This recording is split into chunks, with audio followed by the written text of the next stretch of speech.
الدراسات الجينية اللي دارت على المغاربة قليلة بزاف. وأغلب الدراسات اللي دارت على الأمازيغ. الدراسات اللي دارت على العرب نادرة. من هاد الدراسات أنا لقيت جوج فقط: الدراسة ديال بوش والدراسة ديال سيمينو، واللي ما دارتش على أعداد كبيرة ديال الناس. ما علينا، نشوفوا هاد الدراسات اشنو قالت. الدراسة ديال بوش دارت على 44 عربي، 40 أمازيغي من الجنوب و63 أمازيغي من شمال الوسط. عند العرب لقاو 11.3 من الهابلو جروب EM78 اللي هو هابلو جروب مصري، 52.2% من الهابلو جروب EM81 اللي هو هابلو جروب أمازيغي، 15.9 من الهابلو جروب جي اللي هو هابلو جروب عربي. بالنسبة لأمازيغ الجنوب لقاو 12.5% من الهابلو جروب المصري و65% من الهابلو جروب الأمازيغي و10% من الهابلو جروب العربي. وبالنسبة للأمازيغ ديال شمال الوسط لقاو 1.5% من الهابلو جروب المصري و65% من الهابلو جروب الأمازيغي و11.1 من الهابلو جروب العربي. الدراسة ديال سيمينو عطاتنا بالنسبة للعرب 42.9% مصري، 32.6% أمازيغي، 20.4% عربي.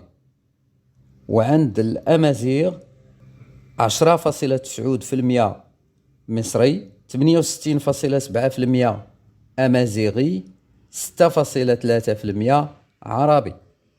جمعت الدراسات بجوج باش العدد يكبر شوية والنسب المئوية تتحدد أكثر. المعدلات عطات عدد العرب 93، منهم 27.9% عندهم الهابلو جروب المصري، 41.9% عندهم الهابلو جروب الأمازيغي، 18.3% عندهم الهابلو جروب العربي. عدد الأمازيغ 167، 7.7% عندهم الهابلو جروب المصري، 66.4% عندهم الهابلو جروب الأمازيغي، 9% عندهم الهابلو جروب العربي. ملاحظات: العدد ديال الناس اللي مشاركين في الدراسات قليل، وبالتالي ما يمكنش تعميم هذه النتائج على الملايين. ومع ذلك هذه النتائج عندها أهمية. الأهمية ديالها كتكمن في أنها كتبين أن هناك تنوع، ما كاينش غير أصل واحد في المغرب، وكتبين أن من بين اللي كيقولوا أنهم عرب كاين اللي عندهم أصول مصرية أو أمازيغية، ومن بين اللي كيقولوا أنهم أمازيغ كاين اللي عندهم أصول مصرية أو عربية. والنتائج كتبين على الخصوص أن العرب كاينين وبنسب مهمة، وأن 100% ديال الأمازيغ راه ما كايناش حتى وسط الأمازيغ أنفسهم. ثلث الأمازيغ ما كينتميش للهابلو جروب الأمازيغي.